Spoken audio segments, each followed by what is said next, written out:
kuva wavuka wari watunga miliyoni cash? Naritunze. Uyifashite gutya mu ntoki ari Ndi mu nzozi ni mu nzozi. Rega bihera mu nzozi. In my dreams. Natunze miliyari nako miliyoni cash. Nyibara gutya. Amabarano. Ariko ibara nkubone gutya nyibara nyibitsa kuri konte oya sindayitunga. Cyakora kimwe cya kabiri cyo baragitunze. Nagitunze. Urumva niba naratunze miliyoni mu nzozi na kimwe cya kabiri mu ntoki ubwo nimwe n'igice. Gukira. Imwe n'igice. Inzozi kuri wowe ni iki? Inzozi kuri jewe ni igihe umuntu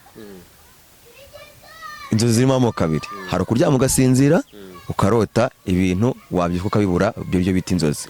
Hari no kuba wicaye ugatekereza ukavuga ngo iki kintu nzakigeraho byanze bikunze. Izo nazo bazita inzozi. Ngiye nta nzozi nari mfite. Namaye nta nzozi mfite kabisa. Nta nzozi nari mfite. Kubaho kwa biramutse bishingiye ku kubeshwaho n'inshuti zawe. Naba narapfuye. Naba narapfuye kabisa.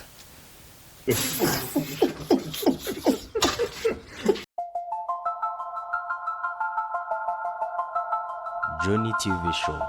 Yes, nkuko muri kubibona turi kumwe n'umusani cyangwa se n'umunyamakuru, abamuzi baramuzi, musanzwe bamuzi, musanzwe munamubona kenshi cyane, ariko uyu munsi twamuzanye ahangaha. Rero umeze neza? Meze neza cyane cyane. Je m'appelle Mpagasi, banzi kuri mupa ni njyewe.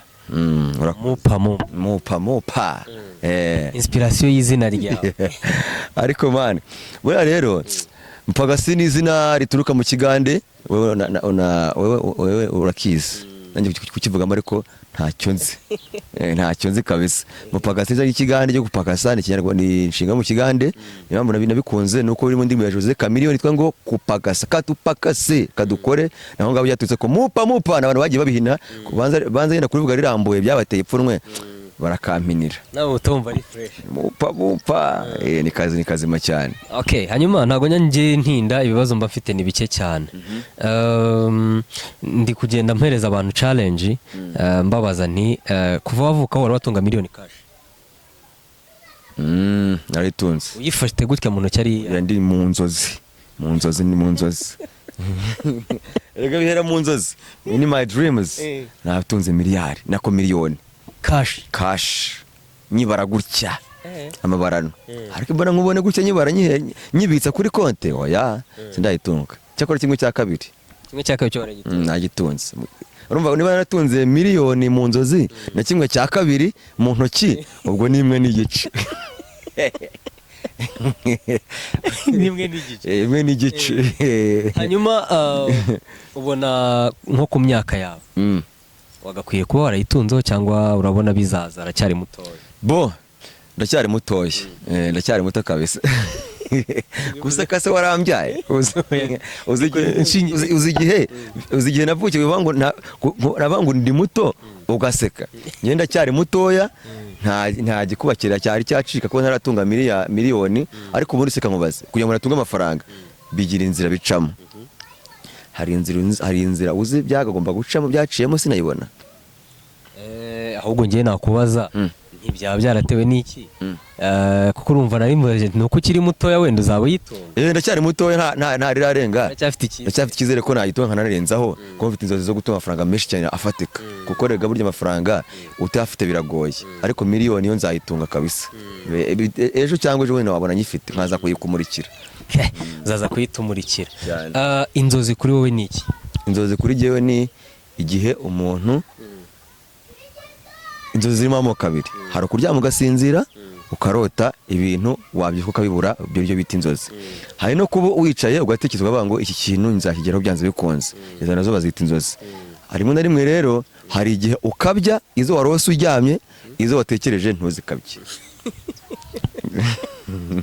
Hari ijoro ukabya izo warose uryamye ukazikabya. Ariko za zindi wahize. No urugero hari igihe uri umusore ukayenda ukarota uri kumwe n'umukobwa runaka. Ibyo ngibyo rwose ukazabona muri kumwe ukabura zikabije.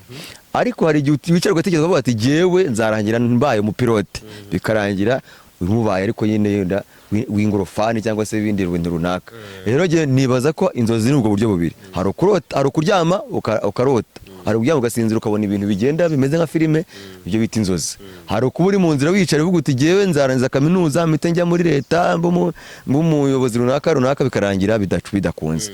Izo nazo ni inzozi ziba zaferinze, ariko inzozi ni ibintu bibona imbere yawe umva wageraho mu magambo make. Yego, urugendo rw'inzozi zawe hari inkuru wumva yakubayeho rwo kugira ngo ukabye za nzozi zawe, wumva yakubayeho aka kanya uyitekereje uvuga ati n'undi muntu wayimusangiza kugira ngo imufashe mu rugendo rwe nawe arimo rwo kugira ngo akabye inzozi ze? Ikibazo rero njye nta nzozi nari mfite, nabaye nta nzozi mfite kabisa. Nta nzozi nari mfite, cyangwa narangiye kugira inzozi ubu ngubu, ariko mbere ntabwo nari mfite, ntabwo nari icyo nzageraho. Kuko ibyo nagiye nkura byose hari igihe cyageze, ariko nari mbeshye. Nkibyiruka numvaga nzaba umukinnyi w'umupira, ntibyakunda. Nkirukira ahantu bitashoboka, mpita mbisimbuza kuzaba umuhanzi, nabyo ntibyakunda. Mpita mbisimbuza kuzaba umunyamakuru, nabyo ntibyakunda. Mpita nibera mu YouTube. Ubwo byo urabona biri gukunda? Ibyo byarakunze kabisa. Bara ku mufuka nta wasi. Ibyo byarakunze. Urumva nagiye ku ama escalier. Urumva rero mbavuga iyo ngira inzozi ngo nzaba ngo Cristiano, izo biba byaranze naranihebye. Ariko kubera ko nta nzozi nari mfite, icyaje nicyo nabaye cyo. Mbere kugira inzozi bitera stress, nabwira abantu ko abantu babwira ati mureke ibintu by'inzozi. Mureke inzozi ko kugira inzozi bitera stress. Dusoza ikibazo cya nyuma, kubaho kwawe biramutse bishingiye ku kubeshwaho n'inshuti zawe, naba narapfuye. Naba narapfuye kabisa. Mpumeka umwuka inshuti zanjye zimpayeho, ubare kubuje nko ku gituro cyanjye uje kunsura. Kubaho kwawe zaramada nari kuzara napfa ahubwo imyaka 200. Aya 200 ngo ni 200, imyaka 200. Urumva kubaho kwawe biramutse biri bugenwe n'inshuti zawe, n'inshuti zanjye arizo zigiye kubigira. Bwa mbere navuze ngo naba narapfuye uranseka, mpita mbakora nahita ndama, ndavuga ati narama kujya kuko, ariko ubwo ntabwo nsetse. Urumva ko nyine nahitamo kura. Ariko inshuti z'ubu ngubu zivugaho iki? Wowe zibaza inshuti z'ubu ngubu zivugaho iki? Inshuti z'ubu ngubu, inshuti z'ubu ngubu nose icyo nkumbaza ni kimwe, inshuti zingahe? Ubundi kugira ngo umuntu abeho bisaba ibintu byinshi cyane. Ni inshuti zingahe? Inshuti zingahe urebye mu nshuti zawe? Nk'ubu ngiye mvuga ko mfite inshuti 5. Nizo uri kuvugamo? Ntabwo nzigiye nizo zangenera kubaho, ko ndi gushingira ku kisobanura inshuti uko ngeye nyuma. Inshuti ubundi ngiye kumva igisobanuro. Inshuti bundi ni umuntu musangira akabisi n'agahiye. Abantu rero barahari tugasangira akabisi n'agahiye. Ushingiye kuba ari kubaho kwawe aribo babigena. Nabaho imyaka 100. Wow, rakoze cyane, reka tumushimire. Ubwo n'abandi wewe wabahengaye inshuti zanjye nshingiye kuba arizo zituma ubaho. Nanjye rero ntakubeshye, rero taba turiguze mu twese.